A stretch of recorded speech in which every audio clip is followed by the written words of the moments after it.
Bonjour Hélène. Bonjour Mathie. En fait, je voulais vous parler parce que j'ai vu que vous avez créé votre chaîne YouTube et moi, je pense que ça pourrait m'aider pour un problème que j'ai actuellement qui me perturbe. En fait, j'ai souvent, quoi que je fasse, cette sensation que ce que je fais, c'est pas assez bien, que ça vaut rien, que ça aide pas les gens, que j'ai pas, je fais pas quelque chose d'utile en fait. Voilà, je me sens pas utile et ça me tracasse beaucoup. Voilà, donc je voulais savoir si vous pouviez m'aider là-dessus. Oui, bien sûr. Et donc, c'est Voilà. comme si vous aviez un manque de valorisation personnelle. C'est comme si vous étiez Oui, rien, quoi, un objet. Et ouais, voilà. ça vous ramène à une image en particulier quand vous étiez petite? Euh, Peut-être. Enfin, quand j'étais petite, j'avais beaucoup peur de me faire fâcher, de D'accord. pas faire bien. Ouais. D'accord. Donc déjà, là, vous voyez, c'est important ce que vous dites parce que un enfant qui est souvent grondé, fâché, comme vous dites, bah, c'est un enfant qui a tout le temps l'impression de mal faire. Mm. Donc, la moindre chose qu'il peut dire, je vais aller en exagérant, mais ça peut aller jusque-là. Donc, ça veut dire que la moindre chose qu'il peut dire ou qu'il peut envisager de faire, bah, pour lui, ça va être difficile parce que forcément qu'il y aura toujours un moment d'hésitation puisqu'il peut y avoir un retour qui ne soit pas du tout ce qu'il attend, quoi. Donc, c'est vrai qu'après, on sait qu'on est fait de fréquences, hein, donc on sait qu'on capte les fréquences des autres aussi, puis qu'elles se rencontrent, puis que ça fait schlac, quoi, ça se heurte, et puis ça rentre aussi à l'intérieur, et puis ça reste à l'intérieur. Donc, c'est pour ça que sûrement quand vous étiez petite, ça a dû se déclencher parce que vous avez dû sûrement vouloir faire quelque chose de très particulier, d'important pour vous, petite fille. Et puis en face de vous, l'adulte, eh bien, il vous a envoyé pète, il vous a envoyé balader. Et donc, c'est en cela où il vous a envoyé une notion de dévalorisation, donc d'absence de valeur, comme si ben, votre demande ou ce que vous avez à dire n'avait pas de sens, n'avait pas de… Mais ça c'est une structure de petite fille. La Ouais. réalité, Hélène, c'est que vous êtes au jour d'aujourd'hui, vous êtes une adulte, et c'est comme si vous me disiez, mais moi, dans ma tête, dans ma structure, j'ai une structure mentale de petite fille qui a été dévalorisée. Donc, moi, je suis toujours cette petite fille dévalorisée. Et non, ça, c'est une structure que vous avez programmée à l'origine. La réalité, c'est que vous êtes une adulte. Mais vous, vous avez programmé à un moment donné. Et c'est pour ça que ce serait intéressant de voir vers quel âge à peu près ça s'est passé, ça. Vous vous êtes aperçu, vous avez vécu ce traumatisme. Parce que ça vous a dissocié, ça vous a divisé. Je pense que c'était À peu près, hein. vraiment très tôt parce que je me suis beaucoup fait fâcher, beaucoup. Donc c'est comme si c'était depuis toujours. Donc, on pourrait penser que la personne qui fâchait était une personne qui était en permanence en colère, donc qui exprimait une certaine forme de colère ou Oui, voilà, voilà. de rejet de l'autre. Donc, quand on est rejeté de la structure parentale, bien, ça nous amène à nous rejeter, nous, de nous-mêmes. Donc, de nous enlever toutes les valeurs. Mais ça c'est pas votre rejet à vous, c'est le rejet que vous avez vécu. Et ce rejet que vous avez vécu avec votre mère et votre père, c'est quelque chose qu'eux-mêmes ont reçu.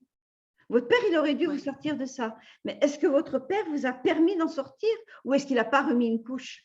Donc, vous voyez, il y a un travail à faire sur cette notion de rejet de valeur parce que c'est hyper important. Parce que la réalité, c'est qu'une Hélène comme vous sur Terre, il n'y en a qu'une. Il n'y en a pas deux. Et puis votre âme, elle a choisi ces parents-là, elle a choisi ce corps, elle a choisi cette identité de femme, sexuée femme. Donc, c'est hyper important pour votre évolution spirituelle. Et reconnaître la valeur de soi, c'est reconnaître aussi la valeur de sa création. Ce n'est pas uniquement limité à la mère et au père.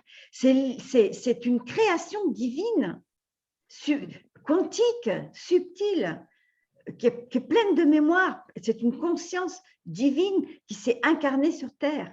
Ça ne se limite pas à la mère et au père. Par contre, la mère et le père nous ont permis de nous construire. Et eux, ce qu'ils vous ont induit, en fait, c'est eux-mêmes, ils l'ont vécu, forcément.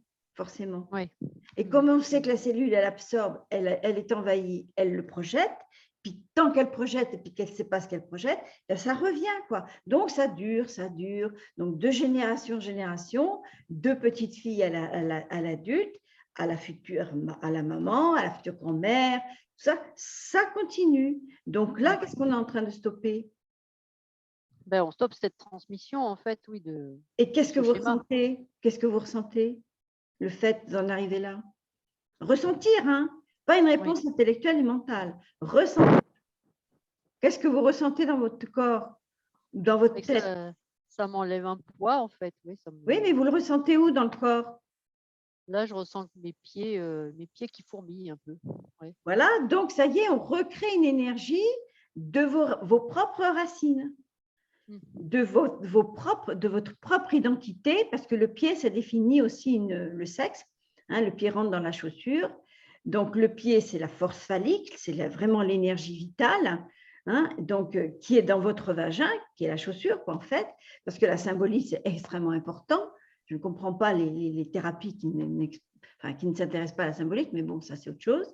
Donc, la réalité, c'est ça, c'est que là, voilà, on voit bien qu'en peu de temps, clac, ça y est, je m'enlève ce poids, je m'enlève cette culpabilité, parce que le manque de valorisation et le rejet de soi, ça va ensemble, c'est quasiment la même chose. Eh bien, il y a un moment donné, ben, est-ce qu'on a vraiment le droit de vivre, d'exister? Oui. Puisque je n'ai pas de valeur. Et après, ce qui se passe, c'est que je vais attendre que les autres me donnent de la valeur.